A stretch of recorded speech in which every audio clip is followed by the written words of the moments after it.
열왕기상 21장 17절에서 29절. 여호와의 말씀이 디셉 사람 엘리야에게 임하여 이르시되, 너는 일어나 내려가서 사마리아에 있는 이스라엘의 아합 왕을 만나라.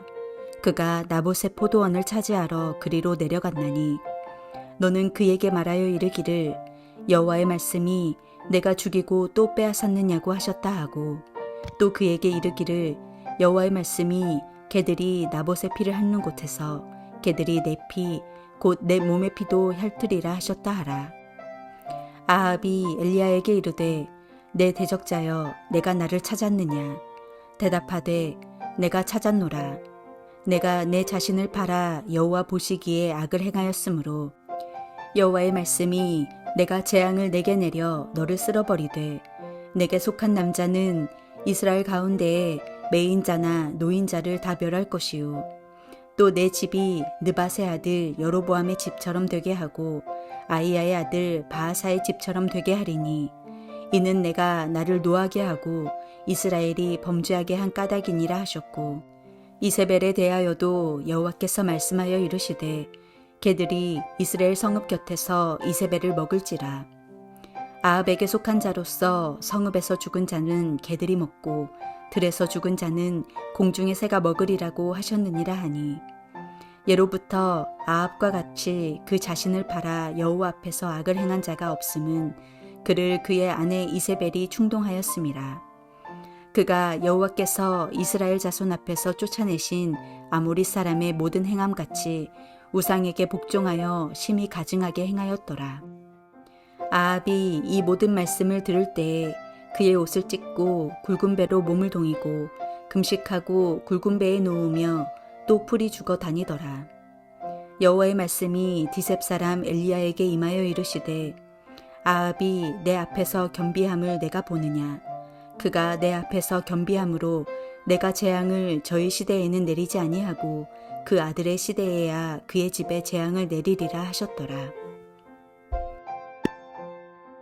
오늘 본문에서 하나님은 엘리야를 명하여 아합을 만나게 하셨습니다. 그리고 하나님의 말씀을 전합니다.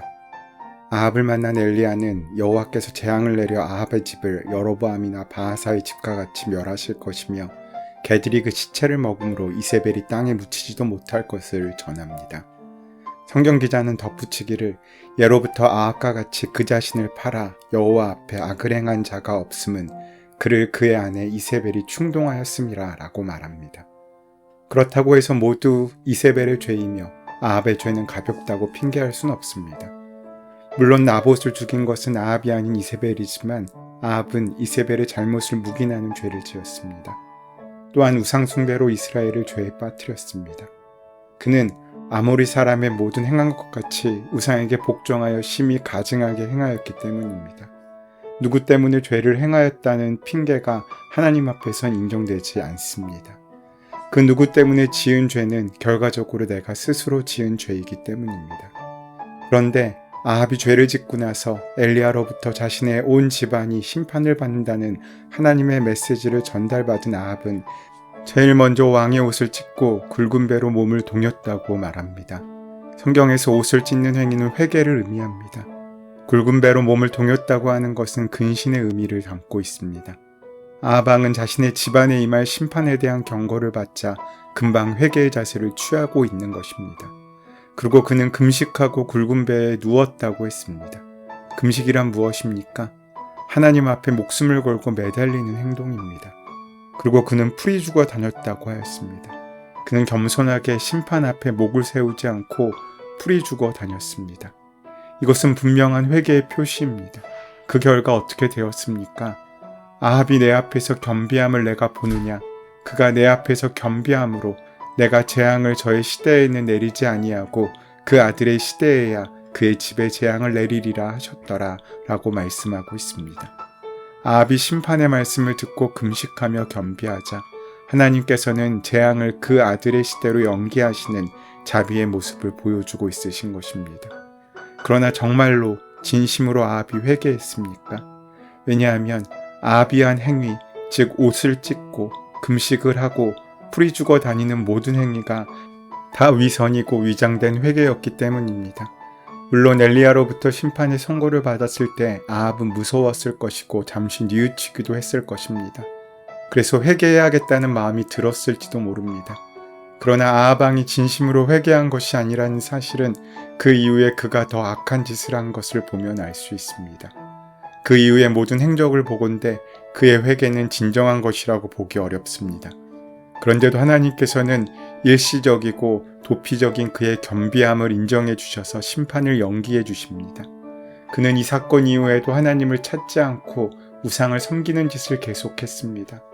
그럼에도 불구하고 하나님께서는 그 겸비함을 보시고 그가 겸비함으로 재앙을 그의 세대에 내리지 아니하고 그의 아들의 시대와 그의 집에 재앙을 내리겠다고 말씀하셨습니다. 얼마나 놀라운 말씀입니까? 하나님께서는 아합의 중심을 꿰뚫어 보고 있으신 분이십니다. 아합의 회개의 몸짓이 진정한 회개가 아니라는 것도 알고 계셨습니다. 그럼에도 불구하고 하나님께서는 그의 기도를 들어주십니다. 본문에 나타나 있는 하나님의 사랑이 얼마나 큽니까? 어떻게 그럴 수가 있습니까? 하나님은 알고 계십니다. 아합 왕의 죄악과 또다시 아합 왕이 범죄할 것을 알고 계셨습니다. 그러나 하나님께서는 지금 아합 왕의 작은 회개의 몸짓에서도 감동받으셔서 아합 왕의 시대에 재앙을 내리지 아니하시겠다고 결정하셨습니다. 그 하나님의 마음을 우리는 읽을 수 있어야 합니다. 하나님은 우리의 중심을 읽고 계시면서도 우리의 작은 몸짓을 기쁘게 받아주십니다. 우리가 작은 것, 보잘것없는 것을 가지고 주님께 나아가도 그 작은 헌신에 감동하시는 분이십니다. 그것이 설사 남에게 잘 보이려고 하는 것이라고 할지라도 위선적인 것이라고 할지라도 그 작은 변화를 기뻐하십니다. 마치 아이가 일어섬으로 그 부모가 크게 기뻐하는 것처럼 하나님께서는 우리의 그 작은 행동 하나하나에도 반응하시고 함께 하십니다. 그리고 하나님께서는 그의 이러한 태도를 보시고 재앙을 그의 시대에 내리지 않고 다음 세대에 내리겠다고 말씀하시는 것입니다. 먼지만한 회개에도 은혜를 베푸시기를 기뻐하시는 분이 우리 하나님이시라는 것입니다. 이스라엘 역사상 가장 악한 왕이었던 아합의 이야기를 길게 기술하면서 성서의 기자는 하나님의 은혜와 자비의 무궁하심을 더욱 드러내고 있습니다. 하나님은 이 악한 왕에게 다른 왕들보다 더 많은 선지자를 보내주셨고 게다가 구약 역사 최고의 선지자라고 할 엘리야를 보내주셨고 참고 참으시며 기회를 제공해 주신 것입니다. 아합의 인간적인 생각으로는 그의 시대의 엘리야가 눈에 가시 같았겠지만 그 시대에 가장 하나님의 마음을 담고 하나님께서 사용하신 큰 선지자를 보내셨다는 것은 아합을 괴롭히기 위한 것이 아니라 그만큼 아합을 돌이키시기 원하시는 하나님의 그 마음이 담겨있는 모습임을 우리는 기억할 수 있어야 합니다. 아무리 악한 자라도 하나님은 그의 회개와 돌이키심을 기뻐하시지 그의 멸망을 원하지 않으십니다. 이 세상 누구에게라도 하나님은 심판하시기를 기뻐하지 않으십니다. 매튜 헨리는 이렇게 이 본문을 주석하였습니다. 가식적인 회개가 그의 집에 심판의 일시유예를 가져왔다면 신실한 회개는 그의 집에 의롭다함을 가져왔을 것이다. 회개에는 그의 합당한 열매가 따라야 합니다. 엘리야에게 엄정한 심판 선언을 들은 아합은 자기 옷을 찢고 굵은 배로 몸을 동이며 금식했습니다. 하지만 이것은 진정한 회개가 아니고 심판에 대한 두려움에 비롯된 후회에 가깝습니다. 진짜 회개는 옷을 찢는 것이 아니라 마음을 찢는 것입니다. 진짜 회개는 그 마음 가운데 수많은 재물을 드림으로 드리는 것이 아니라 내 마음에 순전한 전심을 드림으로 드리는 참된 예배를 드리는 자가 되어야 하는 것입니다.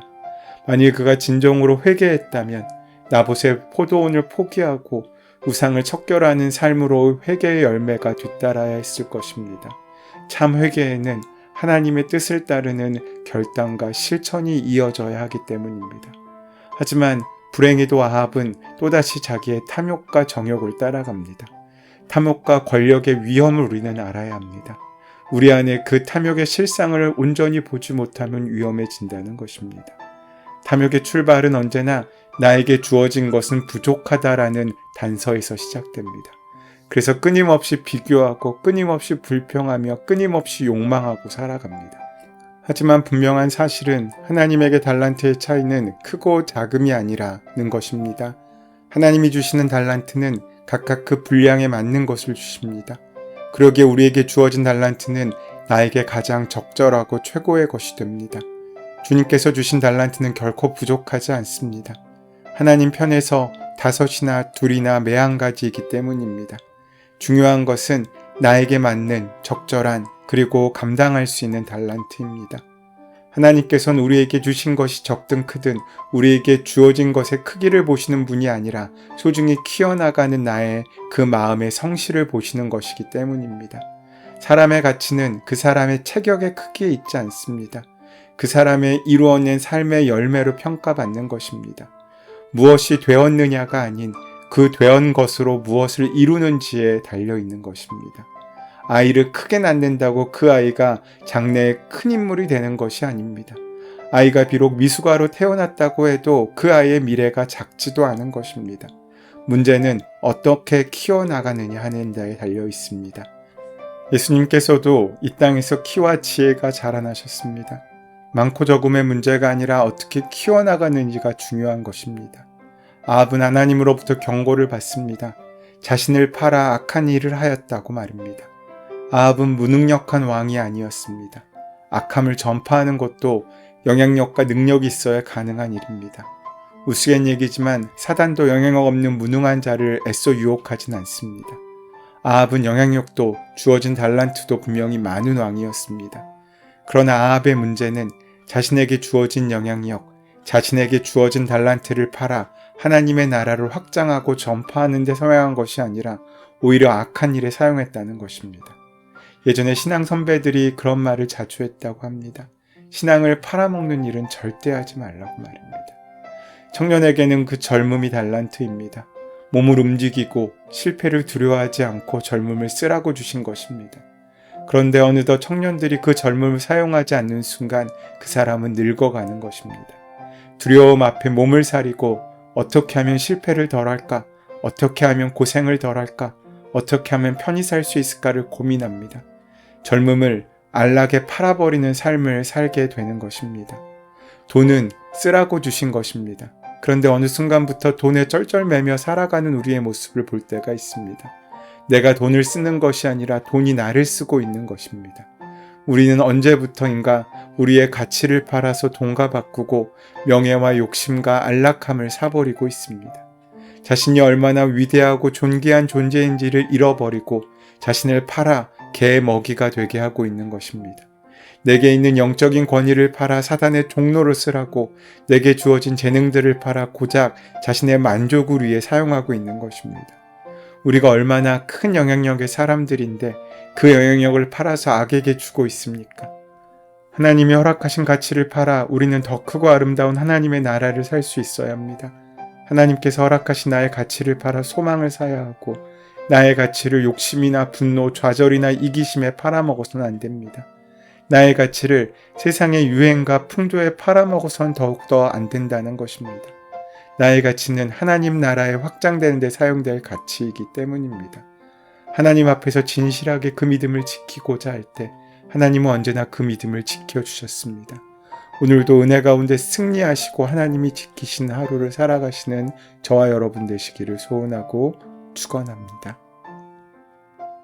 은혜의 주님, 우리가 죄와 타협하거나 탐욕에 휩싸이지 않게 하시고 끝까지 굳건하고 단단한 믿음으로 하나님을 경외하는 복된 삶을 살 수 있도록 인도하여 주시옵소서. 예수님의 이름으로 기도드립니다. 아멘. 이제 오늘 우리에게 허락하신 말씀이 나에게 주시는 말씀으로 귀하게 만나지기 위하여 주신 본문의 말씀을 깊이 묵상하시고 기도하시는 시간 가지도록 하겠습니다. 함께 기도합니다.